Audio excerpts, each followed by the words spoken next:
안녕하세요. 엔잡 디자이너 조한씨입니다. 네, 지난 제 영상이에요. 고3 학생이라고 밝혀주신 김민재님께서 INFJ인데 어떻게 제 진로를 알 수 있나요? 이렇게 물어보셨어요. 그래서 오늘은 INFJ뿐만 아니라 MBTI를 가지고 내 진로를 좀 찾아가는 방법, 진로의 힌트를 얻을 수 있는 방법, 그 방법을 좀 알아보도록 하겠습니다. 아마 진로에 조금 고민이 있으신 분들, 커리어에 고민이 있으신 20, 30대 분들, 그 다음에 지금 김민재 학생처럼 고3, 고2 이렇게 고등학생 친구들 이런 분들한테는 되게 도움이 좀 많이 될 수 있을 것 같아요. 영상 보시기 전에 구독, 좋아요, 알람 부탁드리고요. 지금부터 시작하도록 하겠습니다.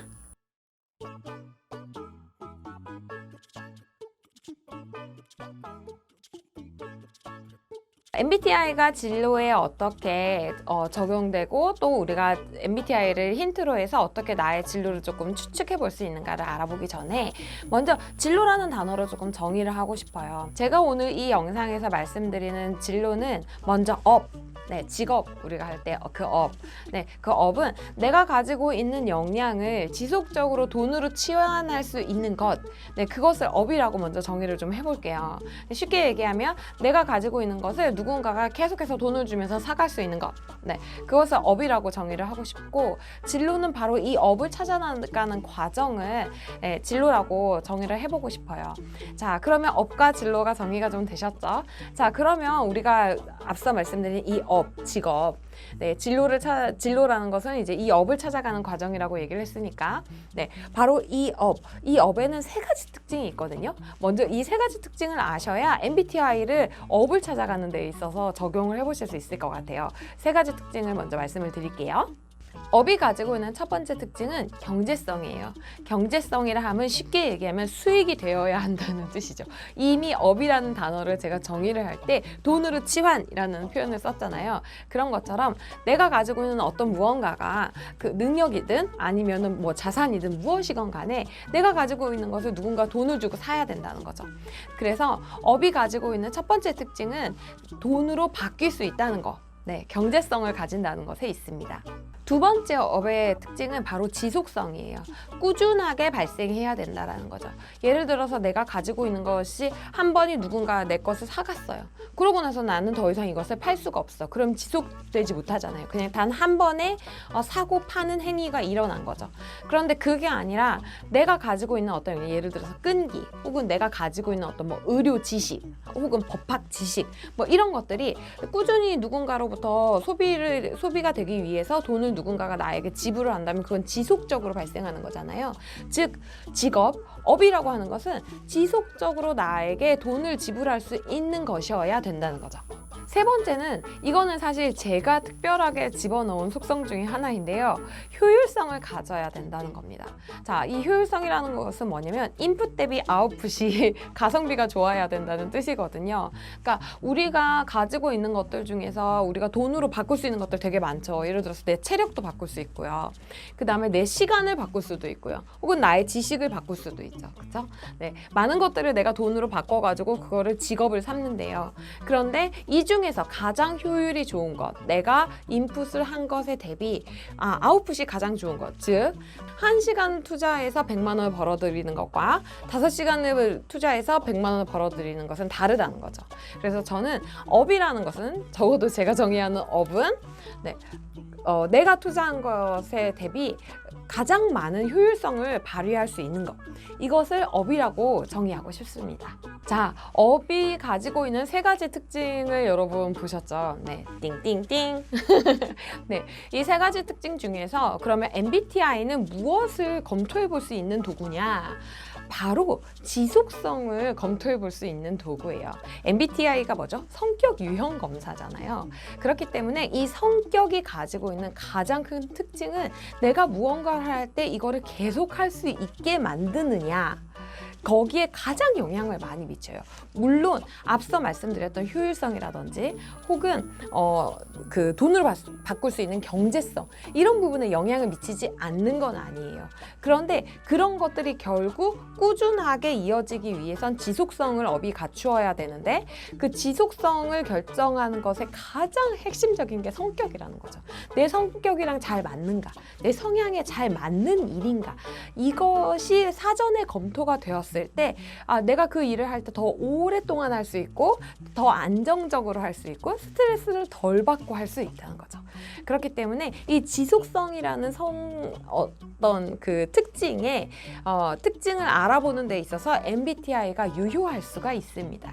자, 그러면 오늘의 어떤 이 문제를 제시해 주신 분이 바로 김민지 학생이고, 김민지 학생의 MBTI는 ISFJ라고 했거든요. 그럼 예시로 ISFJ를 좀 커리어를 한번 찾아가 볼게요.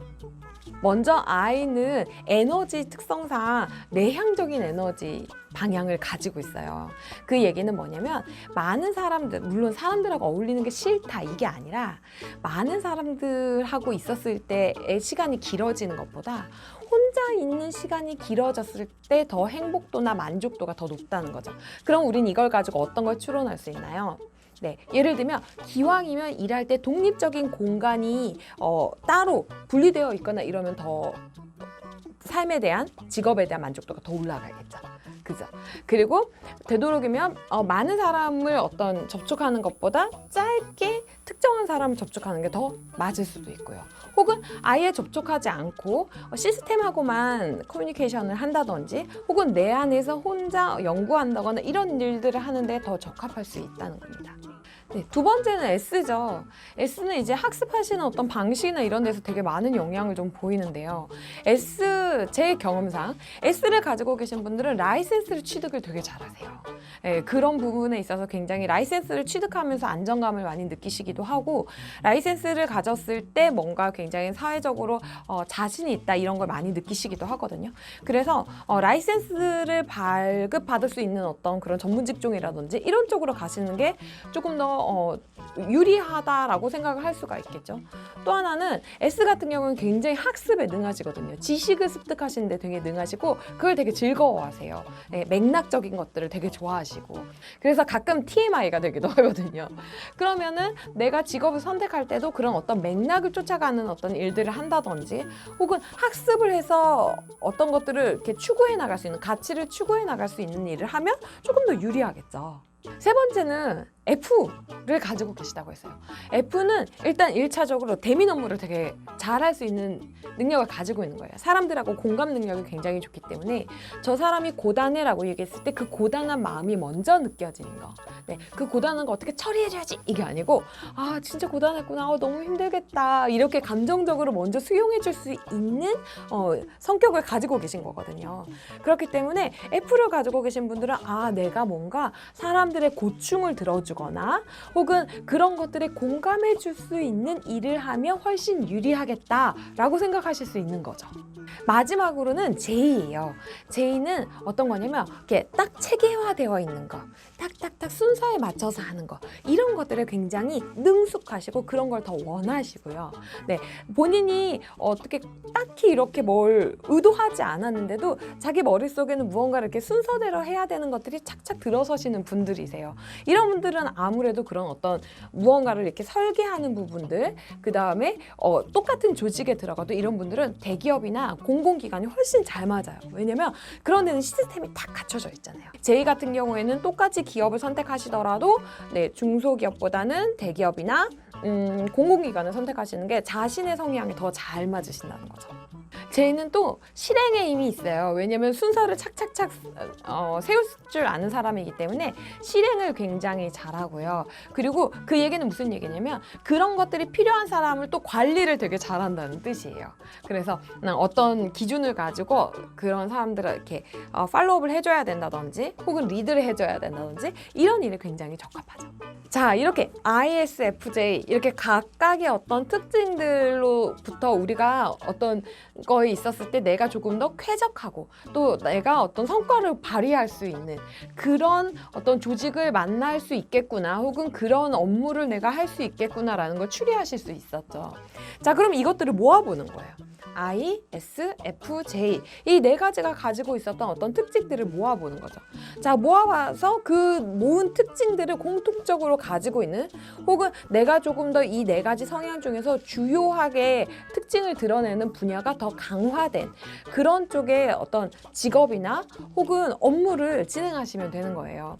이런 그 직업에 굉장히 잘 맞으세요. 네, 교수, 네, 강사보다는 교수, 교사, 이렇게 기존에 갖추어져 있는 어떤 시스템 안에 흡수가 돼서 그렇게 해서 역량을 발휘하시는 부분들, 그다음에 대기업 직원으로 들어가시는 것도 굉장히 좋으시고요.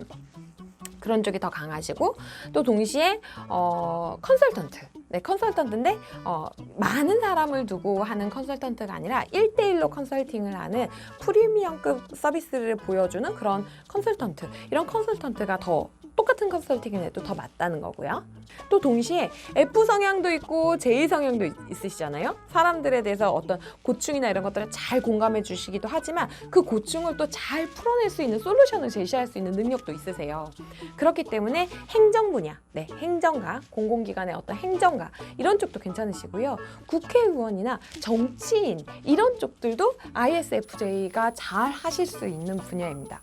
물론 법조인도 마찬가지고요. 보시면 S 성향을 가지고 있기 때문에 우리가 법조인이 되거나 행정가가 되려면 행정고시나 그 법무고시를 패스를 해야 되잖아요. 근데 그런데 조금 강하실 수 있어요. 네, 성격상 성격상 이건 어디까지나 성격이에요. 네, 성격상 더 강하실 수 있거든요. 그걸 조금 더 잘 해내실 수 있어요. 예를 들어서 막 E 성향 가지고 계시고 N 성향 가지고 계시고 이러신 분들은 막 엉덩이가 막 가벼워서 고시 공부하시는데 엄청 힘드시거든요. 그런데 그런 챌린지는 없다는 거죠. ISFJ는. 그렇기 때문에 그런 고시 공부하시는데도 조금 적합하다. 내 성격이 그냥, 네, 나의 지금 상황 말고요. 성격이 좀 적합하다. 이렇게 생각하실 수도 있는 거예요. 여러분 어떠셨어요?